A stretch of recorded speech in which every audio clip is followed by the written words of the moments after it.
Você está ouvindo o audiobook de A Gênese de Allan Kardec. Agora, você vai ouvir o capítulo 12. Gênese mosaica. Os 6 dias. Item 1. Capítulo 1. No começo Deus criou o céu e a terra. 2. A terra era uniforme e inteiramente nua. As trevas cobriam a face do abismo, e o Espírito de Deus pairava sobre as águas. 3. Ora, Deus disse: faça-se a luz, e a luz foi feita. 4. Deus viu que a luz era boa, e separou a luz das trevas. 5. Deu à luz o nome de dia, e às trevas o nome de noite, e da tarde e da manhã fez o primeiro dia. 6. Disse Deus também: faça-se o firmamento no meio das águas, e que ele separe das águas as águas. 7. E Deus fez o firmamento e separou as águas que estavam debaixo do firmamento, das que estavam acima do firmamento. E assim se fez. 8. E Deus deu ao firmamento o nome de céu. Da tarde e da manhã se fez o segundo dia. 9. Disse Deus ainda: reúnam num só lugar as águas que estão sob o céu, e apareça o elemento árido. E assim se fez. 10. Deus deu ao elemento árido o nome de terra, e chamou o mar a todas as águas reunidas. E viu que isso estava bem. 11. Disse mais: produza a terra a erva verde que traz a semente, e árvores frutíferas que deem frutos cada um de uma espécie, e que contenham em si mesmas as suas sementes, para se reproduzirem na terra. E assim se fez. 12. A terra então produziu a erva verde que trazia consigo a sua semente, conforme a espécie, e árvores frutíferas que continham em si mesmas suas sementes, cada uma de acordo com a sua espécie. E Deus viu que estava bom. 13. E da tarde e da manhã se fez o terceiro dia. 14. Deus disse também: façam-se corpos de luz no firmamento do céu, a fim de que separem o dia da noite, e sirvam de sinais para marcar o tempo e as estações, os dias e os anos. 15. Brilhem eles no firmamento do céu, e iluminem a terra. E assim se fez. 16. Deus então fez 2 grandes corpos luminosos, um maior para presidir ao dia, o outro menor para presidir à noite. Fez também as estrelas. 17. E os pôs no firmamento do céu, para brilharem sobre a terra. 18. Para presidirem ao dia e à noite, e para separarem a luz das trevas. E Deus viu que estava bom. 19. E da tarde e da manhã se fez o quarto dia. 20. Disse Deus ainda: produzam as águas animais vivos que nadem nas águas, e pássaros que voem sobre a terra, debaixo do firmamento do céu. 21. Deus então criou os grandes peixes e todos os animais que têm vida e movimento, que as águas produziram, cada um de uma espécie, e criou também todos os pássaros cada um de uma espécie. Viu que estava bom. 22. E os abençoou, dizendo: crescei e multiplicai-vos, e enchei as águas do mar. E que os pássaros se multipliquem sobre a terra. 23. E da tarde e da manhã se fez o quinto dia. 24. Também disse Deus: produza a terra animais vivos, cada um de sua espécie, os animais domésticos e os animais selvagens, em suas diferentes espécies. E assim se fez. 25. Deus fez, pois, os animais selvagens da terra em suas espécies, os animais domésticos e todos os répteis, cada um de sua espécie. E Deus viu que estava bom. 26. Disse em seguida: façamos o homem à nossa imagem e semelhança, e que ele mande sobre os peixes do mar, os pássaros do céu, os animais, sobre toda a terra, e sobre todos os répteis que se movem na terra. 27. Deus então criou o homem à sua imagem, e o criou à imagem de Deus, e o criou macho e fêmea. 28. Deus os abençoou, e lhes disse: Crescei e multiplicai-vos, enchei a terra e sujeitai-a, dominai sobre os peixes do mar, sobre os pássaros do céu e sobre todos os animais que se movem na terra. 29. Disse Deus ainda: Dei-vos todas as ervas que trazem sua semente à terra, e todas as árvores que encerram em si mesmas suas sementes, cada uma de uma espécie, a fim de que vos sirvam de alimento. 30. E dei-as a todos os animais da terra, a todos os pássaros do céu, a tudo o que se move na terra, e que é vivo e animado, a fim de que tenham com que se alimentar. E assim se fez. 31. Deus viu todas as coisas que havia feito. Eram todas muito boas. 32. E da tarde e da manhã se fez o sexto dia. Capítulo 2, 1. O céu e a terra ficaram, pois, acabados assim, com todos os seus ornamentos. 2. Deus terminou no sétimo dia toda a obra que fizera, e repousou nesse sétimo dia, após haver acabado todas as suas obras. 3. Abençoou o sétimo dia, e o santificou, porque cessara nesse dia de produzir todas as obras que criara. 4. Tal a origem do céu e da terra, e é assim que eles foram criados, no dia que o Senhor fez um e outro. 5. E que criou todas as plantas dos campos antes que houvessem saído da terra, e todas as ervas das planícies antes que houvessem germinado. Porque o Senhor Deus ainda não tinha feito que chovesse sobre a terra, e não havia homem para lavrá-la. 6. Mas da terra, se elevava uma fonte que lhe regava toda a superfície.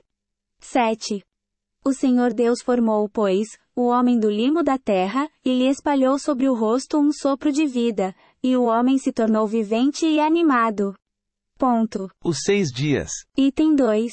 Depois das explanações contidas nos capítulos precedentes sobre a origem e a constituição do universo, de acordo com os dados fornecidos pela ciência, quanto à parte material, e pelo Espiritismo, quanto à parte espiritual, convinha confrontar tudo isso com o texto da Gênese de Moisés, a fim de que cada um pudesse estabelecer comparações e julgar com conhecimento de causa. Bastarão algumas explicações complementares para tornar compreensíveis as partes que precisam de esclarecimentos especiais. Os 6 dias. Item 3. Sobre alguns pontos, há, sem dúvida, notável concordância entre a Gênese de Moisés e a doutrina científica. Mas seria erro imaginar que basta se substituam os 6 dias de 24 horas da criação, por 6 períodos indeterminados, para se tornar completa a analogia. Outro erro não menor seria acreditar-se que, salvo o sentido alegórico de certas palavras, a Gênese e a ciência caminham lado a lado, sendo uma, como se vê, simples paráfrase da outra. Os 6 dias. Item 4. Notemos em primeiro lugar, conforme vimos no capítulo 7, item 14, que é inteiramente arbitrário o número de 6 períodos geológicos, visto que se eleva a mais de 25 o número de formações bem caracterizadas, número que, além disso, apenas determina as grandes fases gerais. Ele só foi adotado no começo, para encaixar as coisas o mais possível no texto bíblico, numa época, aliás, pouco distante, em que se entendia que a ciência devia ser controlada pela Bíblia. É por isso que os autores da maior parte das teorias cosmogônicas, tendo em vista facilitar a sua aceitação, se esforçaram por se pôr de acordo com o texto sagrado. Logo que se apoiou no método experimental, a ciência sentiu-se mais forte e se emancipou. Hoje é ela que controla a Bíblia. Por outro lado, a geologia, tomando por ponto de partida unicamente a formação dos terrenos graníticos, não abrange, no cômputo de seus períodos, o estado primitivo da Terra. Tampouco se ocupa com o Sol, com a Lua e com as estrelas, nem com o conjunto do universo, que pertencem à astronomia. Para enquadrar tudo na Gênese, cumpre que se acrescente um primeiro período, que abarque essa ordem de fenômenos, e ao qual se poderia chamar período astronômico. Além disso, nem todos os geólogos consideram o período diluviano como formando um período distinto, mas como um fato transitório, passageiro, que não mudou sensivelmente o estado climático do globo, nem marcou uma fase nova para as espécies vegetais e animais, visto que, com poucas exceções, as mesmas espécies se encontram antes como depois do dilúvio. Podemos, pois, desprezar esse período, sem, por isso, nos afastarmos da verdade. Os 6 dias. Item 5. O quadro comparativo que se segue, no qual se acham resumidos os fenômenos que caracterizam cada um dos 6 períodos, permite que se abranja o conjunto, e se possa julgar as relações e as diferenças que existem entre os referidos períodos e a Gênese bíblica. Ciência e período astronômico. A aglomeração da matéria cósmica universal, num ponto do espaço, em nebulosa que deu origem, pela condensação da matéria em diversos pontos, às estrelas, ao Sol, à Terra, à Lua e a todos os planetas. Estado primitivo fluídico e incandescente da Terra. Atmosfera imensa, carregada de toda a água em vapor, e de todas as matérias volatilizáveis. Gênese 1º dia. O céu e a terra. A luz. Ciência período primário. Endurecimento da superfície da Terra, pelo resfriamento. Formação das camadas graníticas. Atmosfera espessa e ardente, impenetrável aos raios solares. Precipitação gradual da água e das matérias sólidas, volatilizadas no ar. Ausência completa de vida orgânica. Gênese 2º dia. O firmamento. Separação das águas que estão acima do firmamento, das que lhe estão debaixo. Ciência período de transição. As águas cobrem toda a superfície do globo. Primeiros depósitos de sedimentos formados pelas águas. Calor úmido. O Sol começa a atravessar a atmosfera brumosa. Primeiros seres organizados, da mais rudimentar constituição. Líquens, musgos, fetos, licopódios, plantas herbáceas. Vegetação colossal. Primeiros animais marinhos. Zoófitos, polipeiros, crustáceos. Depósitos de hulha. Gênese 3º dia. As águas que estão debaixo do firmamento se reúnem. Aparece o elemento árido. A terra e os mares. As plantas. Ciência período secundário. Superfície da Terra pouco acidentada. Águas pouco profundas e paludosas. Temperatura menos ardente. Atmosfera mais depurada. Consideráveis depósitos de calcários pelas águas. Vegetação menos colossal. Novas espécies. Plantas lenhosas. Primeiras árvores. Peixes. Cetáceos. Animais aquáticos e anfíbios. Gênese 4º dia. O Sol, a Lua e as estrelas. Ciência período terciário. Grandes entumecimentos da crosta sólida. Formação dos continentes. Retirada das águas para lugares baixos. Formação dos mares. Atmosfera depurada. Temperatura atual produzida pelo calor solar. Gigantescos animais terrestres. Vegetais e animais da atualidade. Pássaros. Gênese 5º dia. Os peixes e os pássaros. Dilúvio universal. Ciência período quaternário ou pós-diluviano. Terrenos de aluvião. Vegetais e animais da atualidade. O homem. Gênese 6º dia. Os animais terrestres. O homem. Item 6. O primeiro fato que se destaca desse quadro comparativo é que a obra de cada um dos 6 dias não corresponde de maneira rigorosa, como muitos pensam, a cada um dos 6 períodos geológicos. A concordância mais notável é a da sucessão dos seres orgânicos, que é quase a mesma, com pequena diferença, e no aparecimento do homem por último. Esse é um fato importante. Há também coincidência, não quanto à ordem numérica dos períodos, mas quanto ao fato em si, na passagem em que se lê que, ao terceiro dia, as águas que estão debaixo do céu se reuniram num só lugar e apareceu o elemento árido. É a expressão do que ocorreu no período terciário, quando as elevações da crosta sólida puseram a descoberto os continentes e repeliram as águas, que foram formar os mares. Foi somente então que apareceram os animais terrestres, segundo a geologia e segundo Moisés. Os animais terrestres. O homem. Item 7. Quando Moisés diz que a criação foi feita em 6 dias, terá querido falar de dias de 24 horas, ou terá empregado essa palavra no sentido de período, de duração. A primeira hipótese é a mais provável se nos ativermos ao texto acima, primeiramente porque esse é o sentido próprio da palavra hebraica, e o acento circunflexo M, traduzida por dia. Depois, a referência à tarde e à manhã, como limitações de cada um dos 6 dias, dá lugar a que se suponha que ele haja querido falar de dias comuns. Não se pode conceber qualquer dúvida a tal respeito, quando é dito no versículo 5. Ele deu à luz o nome de dia, e às trevas o nome de noite. E da tarde e da manhã se fez o primeiro dia. Isto, evidentemente, só se pode aplicar ao dia de 24 horas, constituído de períodos de luz e de trevas.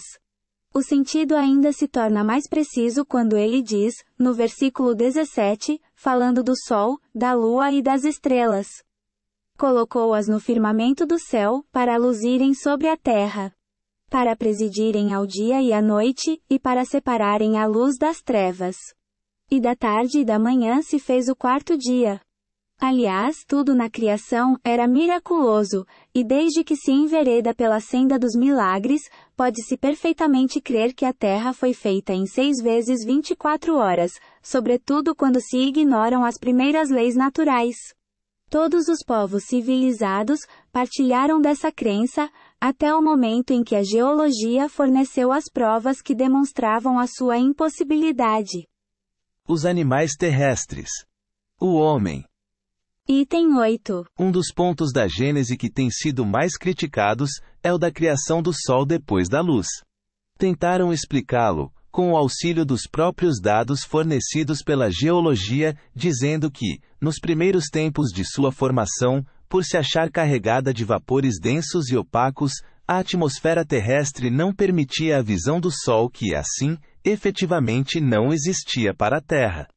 Semelhante explicação poderia até ser admissível se naquela época já houvesse na Terra habitantes que verificassem a presença ou a ausência do Sol. Ora, segundo o próprio Moisés, não havia na época senão plantas, que, todavia, não teriam podido crescer e multiplicar-se sem a ação do calor solar. Há, pois, evidentemente, um anacronismo na ordem que Moisés estabeleceu para a criação do Sol. Mas, involuntariamente ou não, ele não errou, dizendo que a luz precedeu o Sol.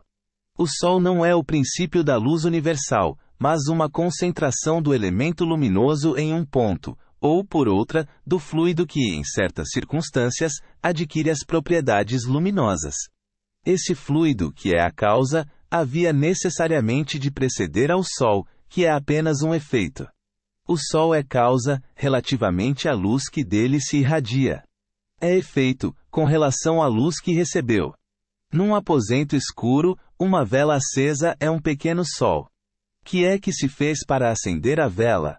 Desenvolveu-se a propriedade iluminante do fluido luminoso, e concentrou-se num ponto esse fluido. A vela é a causa da luz que se difunde pelo aposento. Mas caso não existisse o princípio luminoso antes da vela, esta não poderia ter sido acesa. O mesmo se dá com o Sol.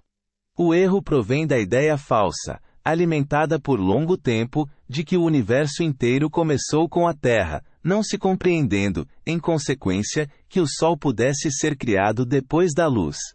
Sabe-se agora que, antes que o nosso Sol e a nossa Terra fossem criados, já existiam milhões de sóis e de terras no espaço, desfrutando por conseguinte, da luz. Em princípio, pois, a asserção de Moisés é perfeitamente exata. É falsa quando faz crer que a Terra foi criada antes do Sol. Estando pelo seu movimento de translação, sujeita ao Sol, a Terra houve de ser formada depois dele. É o que Moisés não podia saber, já que ignorava a lei de gravitação. Essa mesma ideia se encontra na Gênese dos antigos persas. No primeiro capítulo do Vendedá, diz Ormuz, ao narrar a origem do mundo: criei a luz que foi iluminar o sol, a lua e as estrelas. Dicionário de Mitologia Universal. A forma aqui é sem dúvida mais clara e mais científica do que em Moisés, e dispensa comentários. Os animais terrestres. O homem.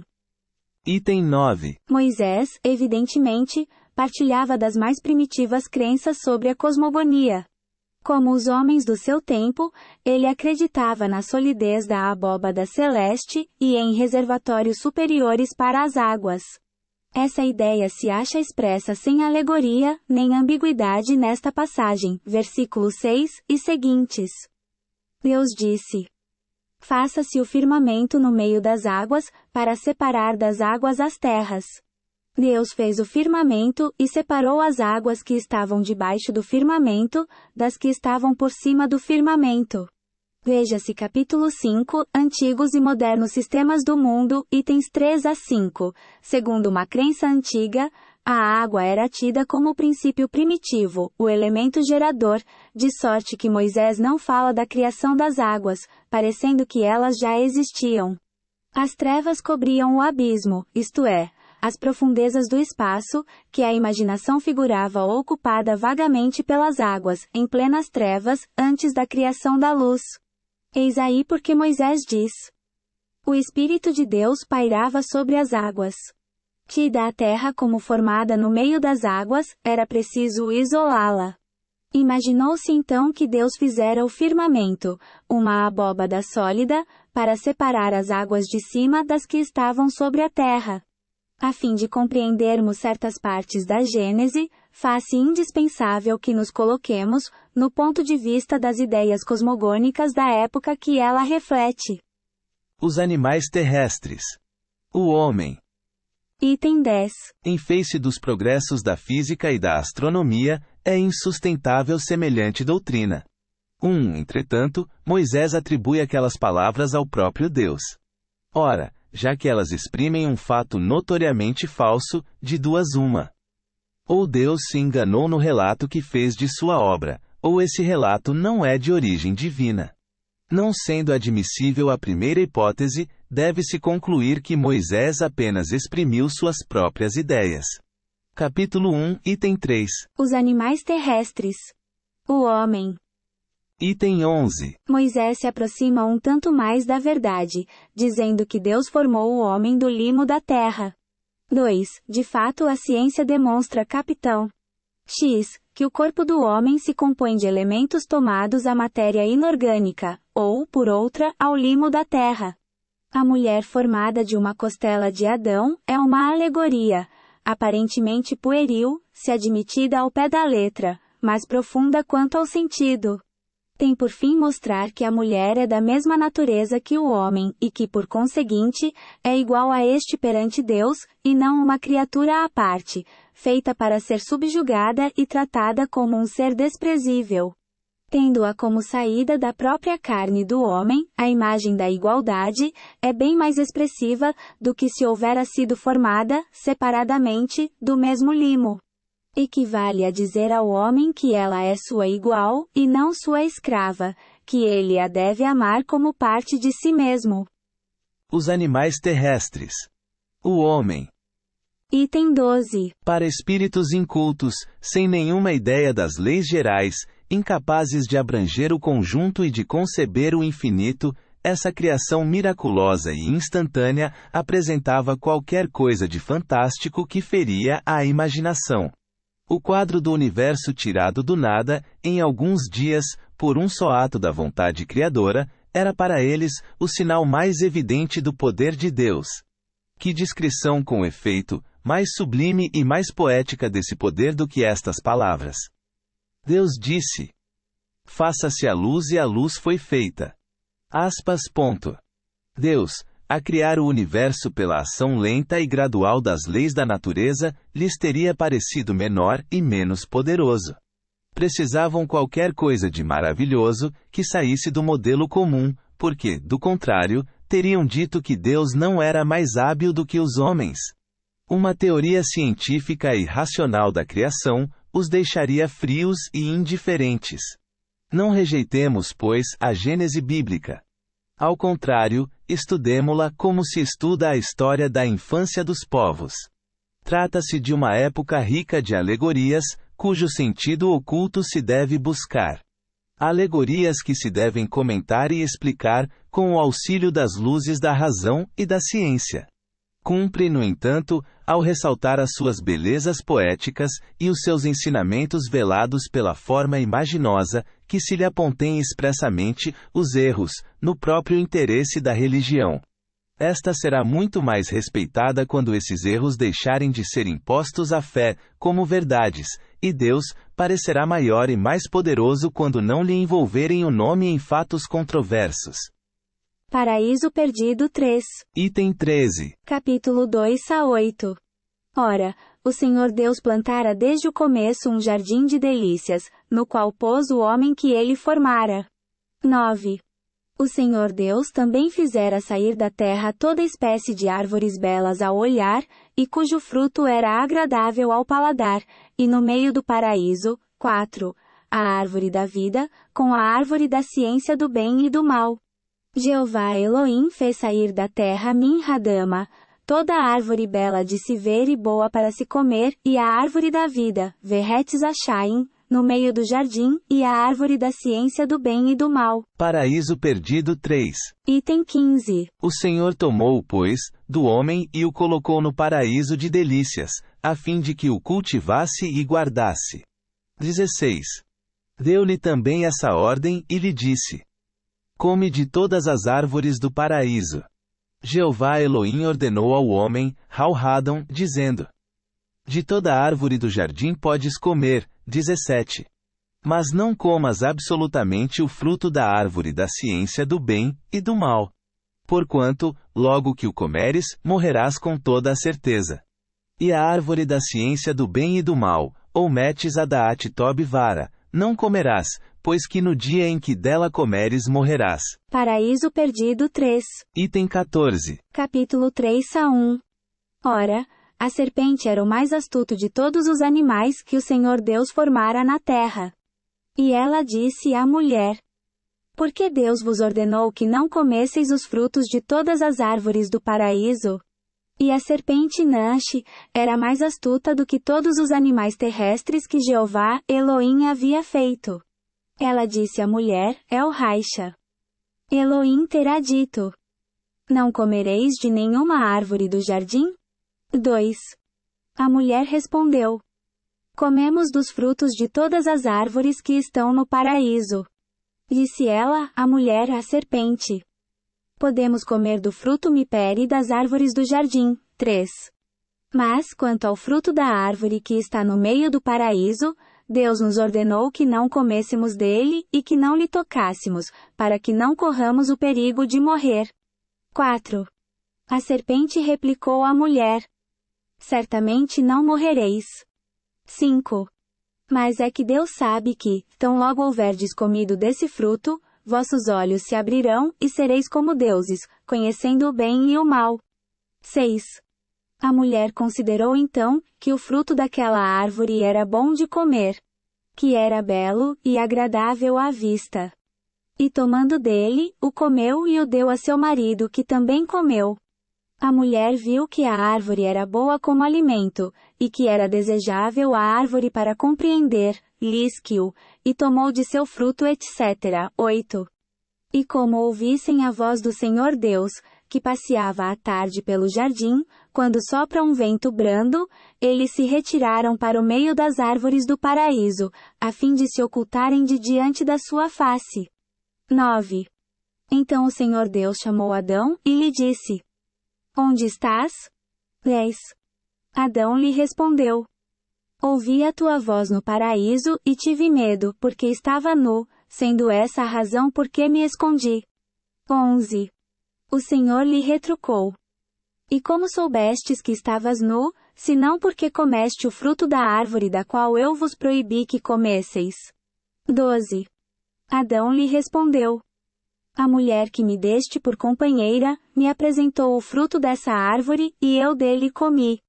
13. O Senhor Deus disse à mulher: Por que fizeste isso? Ela respondeu: A serpente me enganou, e eu comi desse fruto. 14. Então, o Senhor Deus disse à serpente: Por teres feito isso, serás maldita entre todos os animais, e todas as bestas da terra. Andarás sobre o ventre, e comerás terra por todos os dias de tua vida. 15. Porei uma inimizade entre ti e a mulher, entre a sua raça e a tua. Ela te esmagará a cabeça, e tu tentarás morder-lhe o calcanhar. 16. Deus disse também à mulher: Afligir-te-ei com muitos males durante a tua gravidez. Parirás com dor. Estarás sob a dominação de teu marido, e ele te dominará. 17. Disse em seguida a Adão: Por haveres escutado a voz de tua mulher, e teres comido do fruto da árvore de que te proibi que comesses, a terra te será maldita por causa do que fizeste, e só com muito trabalho, tirarás dela com que te alimentes, durante toda a tua vida. 18. Ela te produzirá espinhos e sarças, e te alimentarás com a erva da terra. 19. E comerás o teu pão com o suor do teu rosto, até que voltes à terra de donde foste tirado, porque és pó, e em pó te tornarás. 20. E Adão deu à sua mulher o nome de Eva, que significa a vida, porque ela era a mãe de todos os viventes. 21. O Senhor Deus também fez para Adão e sua mulher, vestidura de peles com que os cobriu. 22. E disse: Eis aí Adão feito um de nós, sabendo o bem e o mal. Impeçamos pois agora, que ele deite mão à árvore da vida, que também tome do seu fruto, e que, comendo desse fruto, viva eternamente. Jeová Elohim disse: Eis aí, o homem foi como um de nós para o conhecimento do bem e do mal. Agora ele pode estender a mão e tomar da árvore da vida, Veata pen ishlashiado velá carmehetes achaim. Comerá dele e viverá eternamente. 23. O Senhor Deus o fez sair do jardim de delícias, a fim de que fosse trabalhar no cultivo da terra de onde ele fora tirado.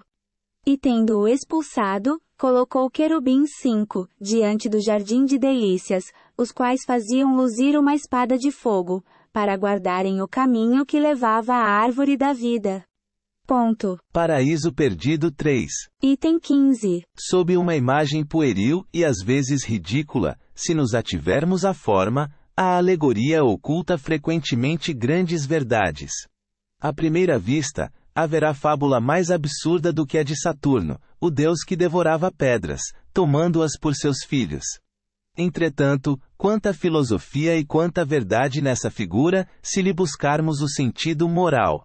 Saturno é a personificação do tempo. Como todas as coisas são obra do tempo, ele é o pai de tudo o que existe. Mas também tudo se destrói com o tempo. Saturno a devorar pedras é o símbolo da destruição pelo tempo, dos mais duros corpos, seus filhos, visto que se formaram com o tempo. E quem, segundo essa mesma alegoria, escapa a semelhante destruição? Somente Júpiter, símbolo da inteligência superior, do princípio espiritual que é indestrutível. É mesmo tão natural essa imagem que, na linguagem moderna, sem alusão à fábula antiga, se diz, de uma coisa que afinal se deteriorou, ter sido devorada pelo tempo, carcomida, devastada pelo tempo. Toda a mitologia pagã, aliás, não é mais, na realidade, do que um vasto quadro alegórico das diversas faces, boas e más, da humanidade. Para quem lhe busca o espírito, é um curso completo da mais alta filosofia, como acontece com as fábulas da atualidade. O absurdo estava em tomarem a forma pelo fundo. Paraíso Perdido 3. Item 16. Dá-se a mesma coisa com a Gênese, na qual se tem que perceber grandes verdades morais debaixo das figuras materiais, que tomadas ao pé da letra, seriam tão absurdas, como se em nossas fábulas, tomássemos em sentido literal, as cenas e os diálogos atribuídos aos animais. Adão é a personificação da humanidade. Sua falta individualiza a fraqueza do homem, em quem predominam os instintos materiais, a que ele não sabe resistir. 6. A árvore como árvore da vida, é o emblema da vida espiritual. Como árvore da ciência, é o da consciência do bem e do mal, que o homem adquire pelo desenvolvimento da sua inteligência, e do livre-arbítrio, em virtude do qual ele escolhe entre um e outro. Assinala o ponto em que a alma do homem, deixando de ser guiada unicamente pelos instintos, toma posse da sua liberdade, e incorre na responsabilidade dos seus atos. O fruto da árvore simboliza o objeto dos desejos materiais do homem. É a alegoria da cobiça e da concupiscência. Resume, numa figura única, os motivos de arrastamento ao mal. O comer é sucumbir à tentação.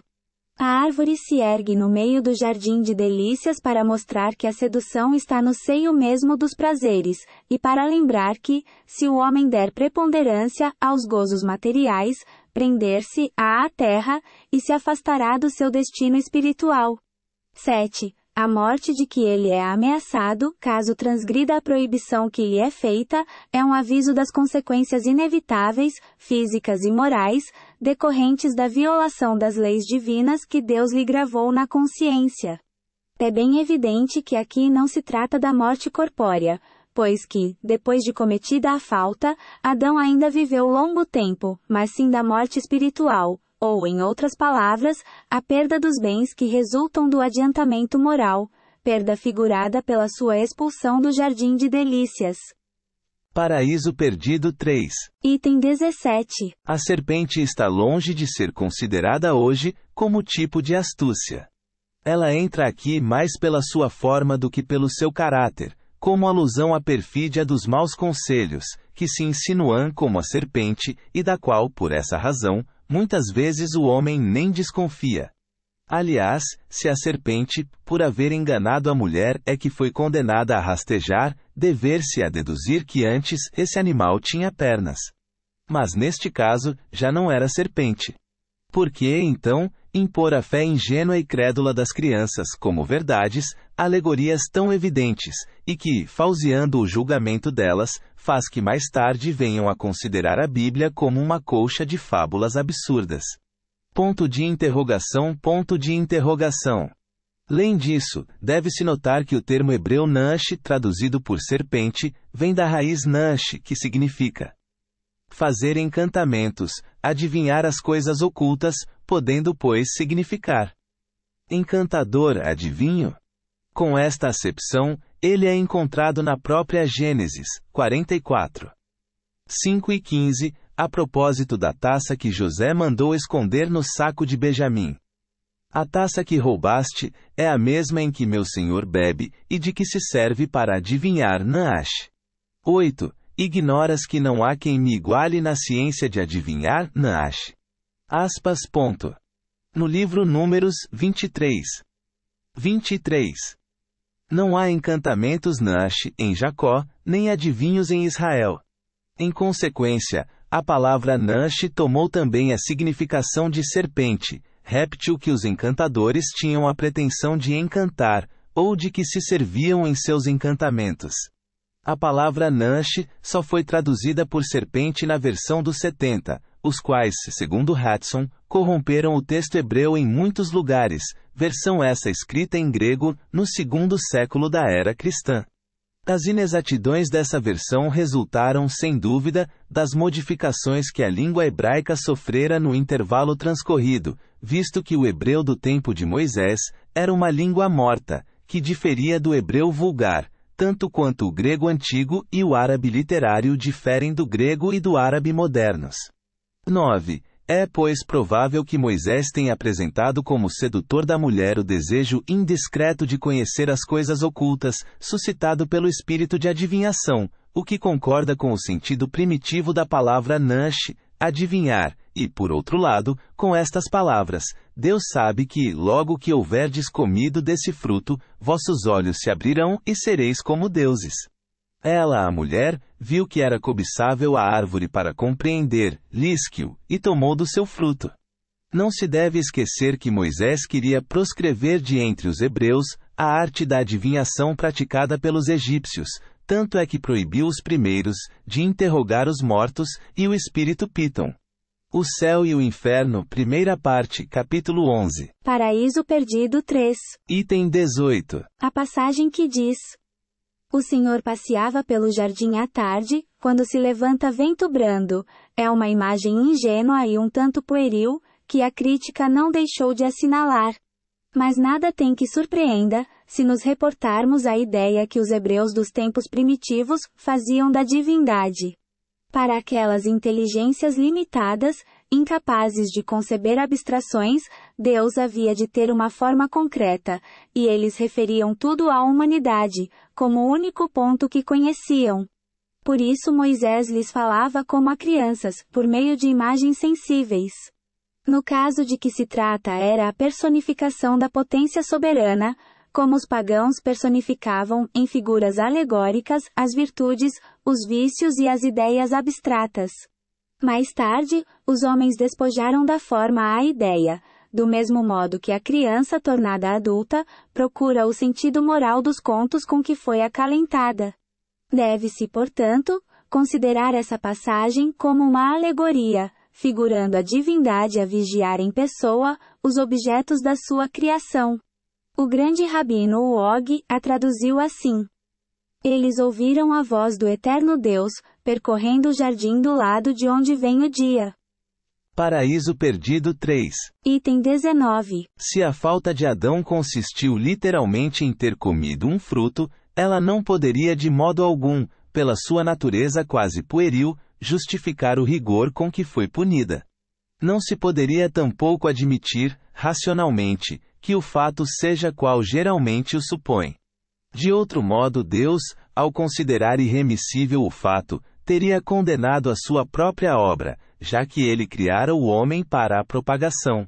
Se Adão houvesse entendido assim a proibição de tocar no fruto da árvore, e com ela se houvesse conformado escrupulosamente, onde estaria a humanidade, e que teria sido feito dos desígnios do Criador? Ponto de interrogação. Deus não criara Adão e Eva para ficarem sós na terra. A prova disso está nas próprias palavras que lhes dirige logo depois de os ter formado, quando eles ainda estavam no paraíso terrestre. Deus os abençoou e lhes disse: Crescei e multiplicai-vos, enchei a terra e submetei-a ao vosso domínio. Gênesis 1. 28. Uma vez que a multiplicação era lei, já no paraíso terreno, a expulsão deles dali não pode ter tido como causa o fato suposto. O que deu crédito a essa suposição foi o sentimento de vergonha que Adão e Eva manifestaram ante o olhar de Deus e que os levou a se ocultarem. Mas essa própria vergonha é uma figura por comparação.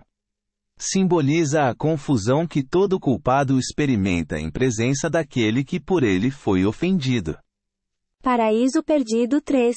Item 20. Finalmente, qual foi em suma, a falta tão grande que resultou na condenação perpétua de todos os descendentes daquele que a cometeu? Caim, o fratricida, não foi tratado tão severamente. Nenhum teólogo a pôde definir logicamente, porque todos apegados à letra, giraram dentro de um círculo vicioso. Hoje já sabemos que essa falta não é um ato isolado, pessoal, de um indivíduo, mas que compreende sob um único fato alegórico, o conjunto das prevaricações, de que a humanidade da Terra, ainda imperfeita, pode tornar-se culpada e que se resumem nisto: infração da lei de Deus. Eis porque a falta do primeiro homem, simbolizando a humanidade, tem por símbolo um ato de desobediência. Paraíso Perdido 3. Item 21. Dizendo a Adão que ele tiraria da terra o alimento com o suor de seu rosto, Deus simboliza a obrigação do trabalho. Mas por que fez do trabalho uma punição? Que seria da inteligência do homem, se ele não a desenvolvesse pelo trabalho? Que seria da terra se não fosse fecundada, transformada, saneada pelo trabalho inteligente do homem? Ponto de interrogação. Está dito Gênesis 2. 5 e 7. O Senhor Deus ainda não havia feito chover na terra, e não havia nela homens que a cultivassem. O Senhor formou então o homem do limo da terra. Essas palavras, aproximadas destas outras, enchei a terra, provam que o homem, desde a sua origem, estava destinado a ocupar toda a terra e a cultivá-la. Provam também que o paraíso não era um lugar circunscrito a um canto do globo. Se a cultura da terra houvesse de ser uma consequência da falta de Adão, resultaria que, se Adão não tivesse pecado, a terra permaneceria inculta, e os desígnios de Deus não se teriam cumprido. Porque ele disse à mulher que ela pariria com dor, em virtude de haver cometido a falta. Como pode a dor do parto ser um castigo, quando é um efeito do organismo e quando está provado, fisiologicamente, que é uma necessidade? Como pode ser punição uma coisa que se produz segundo as leis da natureza? É o que os teólogos ainda não explicaram, nem poderão explicar, enquanto não abandonarem o ponto de vista em que se colocaram. Entretanto, podem justificar-se aquelas palavras que parecem tão contraditórias. Paraíso Perdido 3. Item 22. Notemos, em primeiro lugar, que se as almas de Adão e Eva tivessem sido tiradas do nada, no exato momento da criação de seus corpos, como ainda se ensina, o casal devia ser inexperiente em todas as coisas. Devia, pois, ignorar o que é morrer. Já que os dois estavam sozinhos na terra, ao menos enquanto viverão no paraíso terrestre, não tinham assistido à morte de ninguém. Como então teriam podido compreender em que consistia a ameaça de morte que Deus lhes fazia? Como Eva teria podido compreender que parir com dor seria uma punição, visto que, tendo acabado de nascer para a vida, ela jamais tivera filhos e era a única mulher existente no mundo?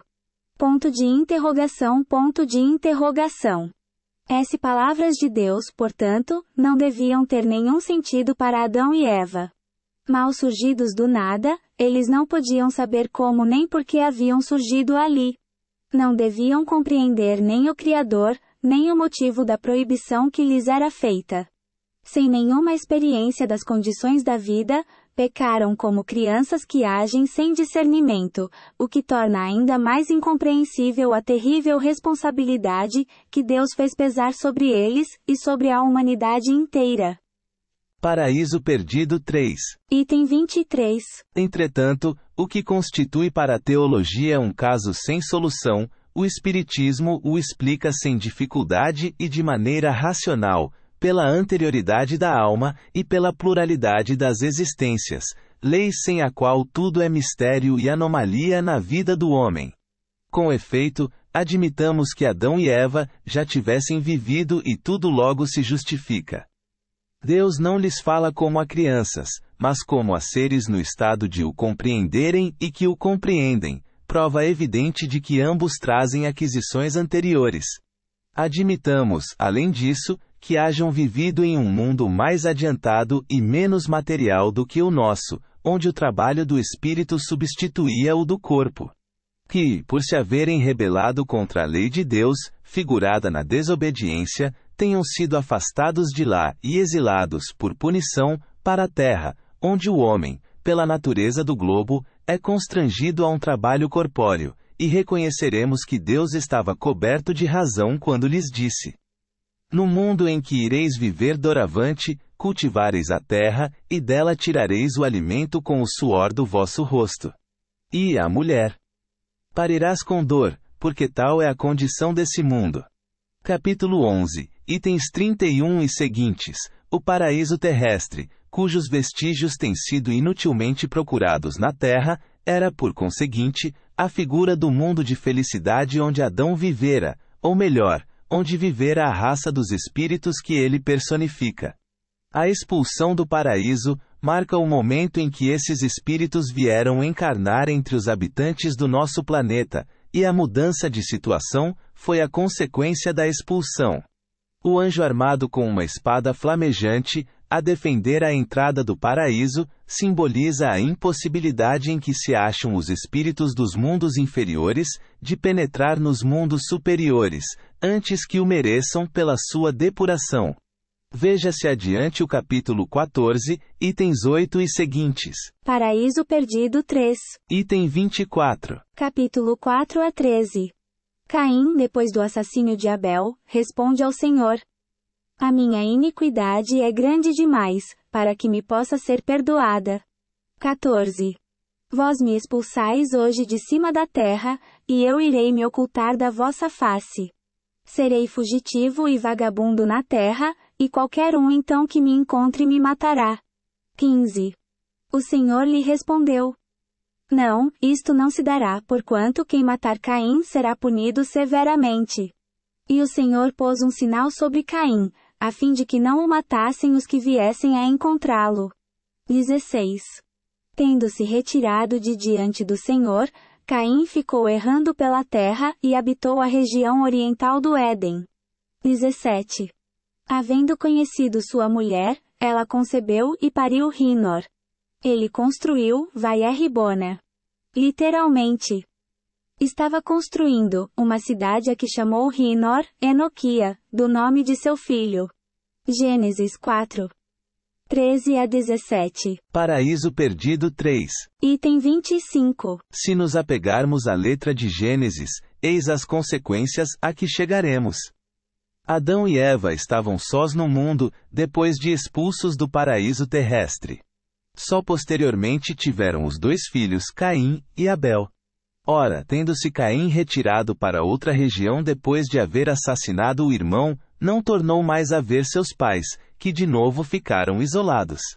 Só muito mais tarde, na idade de 130 anos, foi que Adão teve um terceiro filho, que se chamou Sete, depois de cujo nascimento ele ainda viveu, segundo a genealogia bíblica, 800 anos, e teve mais filhos e filhas. Quando, pois, Caim foi estabelecer-se a leste do Éden, somente havia na terra 3 pessoas. Seu pai e sua mãe, e ele, sozinho de seu lado. Entretanto, Caim teve mulher e um filho. Que mulher podia ser essa, e onde ele pudera desposá-la? O texto hebreu diz: Ele estava construindo uma cidade, e não. Ele construiu, o que indica uma ação presente e não posterior. Mas uma cidade pressupõe a existência de habitantes, visto não ser de presumir que Caim a fizesse para si, sua mulher e seu filho, nem que a pudesse edificar sozinho. Dessa própria narrativa, portanto, logo se conclui que a região era povoada. Ora, não podia sê-lo pelos descendentes de Adão, que então se reduziam a um só. Caim. Aliás, a presença de outros habitantes ressalta igualmente destas palavras de Caim. Serei fugitivo e vagabundo, e quem quer que me encontre me matará, e da resposta que Deus lhe deu. Por quem ele temia ser morto, e que utilidade teria o sinal que Deus lhe pôs para preservá-lo, visto que ele não iria encontrar ninguém. Ora, se havia na terra outros homens além da família de Adão, é que esses homens aí estavam antes dele, de onde se deduz esta consequência, tirada do próprio texto de Gênesis. Adão não é o primeiro, nem o único pai do gênero humano. Capítulo 11, item 34, 10. Paraíso Perdido 3.